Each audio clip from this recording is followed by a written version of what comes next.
আজ এমন একটা জিনিস আনবক্সিং করছি যেটা ছাড়া আমাদের ব্যবসা একদমই অচল। কিন্তু কি আছে এই বক্সে? হাই, আমি প্রীতম, আর আজকের ব্লগে শুরুটা করছি দোকান থেকে। সকাল সকাল দোকানে চলে এসেছিল পাল্লা সারানোর মিস্ত্রি, আর যে পাল্লাটা সারানো হচ্ছে সেটা হচ্ছে দাদুর আমলের পাল্লা। মানে বুঝতেই পারছো কতদিন আগের পাল্লা এটা। ফাইনালি গাইস, আমাদের দাদুর আমলের পাল্লা ঠিক হয়ে গেছে। আর এই পারে ভাই একটু বক্তৃতা দিচ্ছিল, সেটা আমি আর মা দাঁড়িয়ে দাঁড়িয়ে শুনছিলাম। পুরোনো পাল্লাটা সারানো হয়ে গেছিল আর চলে এসেছিল আমাদের নতুন একটা পাল্লা। নতুন দোকান হওয়ার পর থেকে আমাদের একটাও নতুন পাল্লা কেনা হয়নি। আমাদের বড় দোকান থেকে পুরোনো পাল্লা নিয়ে ইউজ করা হতো, তাই এবার একটা নতুন পাল্লা কেনা হলো।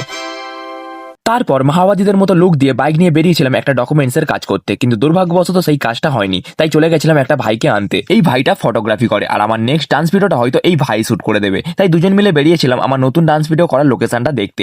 বাইক নিয়ে নদীর ধার দিয়ে নদীর সুন্দর ভিউ দেখতে দেখতে ফাইনালি আমরা আমাদের লোকেশনে পৌঁছে গেছিলাম। আর তারপর লোকেশনটা দেখে ওকে বাড়ি ছেড়ে দিয়ে আমিও ঘরে চলে এসেছিলাম। আর ঘরে এসে খুব জোর খিদে পেয়েছিল, তাই বসে পড়েছিলাম লাঞ্চ করতে। আর লাঞ্চের মেনুতে ছিল রুটি, একটা সবজি আর মটরশুটির ঘুগনি। তারপর রাত্রিবেলা দোকানদারি করে দোকান বন্ধ করে আমি আর ভাই ঠান্ডার সময় নিজেদেরকে ফুল কভার করে বাইক নিয়ে বেরিয়েছিলাম একটা দাদার বাড়ি থেকে স্পিকার আনতে। আমার নেক্সট ডান্স ভিডিওটা একটু ভালোভাবে শুট করার জন্য চারিদিক থেকে অনেক কিছু অ্যারেঞ্জ করতে হচ্ছে আমাকে, কারণ নেক্সট ডান্স ভিডিওটা একদম অন্যরকম আসতে চলেছে গাইস। তো ফাইনালি দাদাটার বাড়ি থেকে স্পিকার নেওয়া হয়ে গেছে, কিন্তু বাইরে এত ঠান্ডায় ফুল জমে গেছি দুজনে। আজকের মতো ভিডিওটা এখানেই শেষ করছি, দেখা হচ্ছে তোমাদের সাথে আবার পরের মিনি ব্লগে। Till then, by.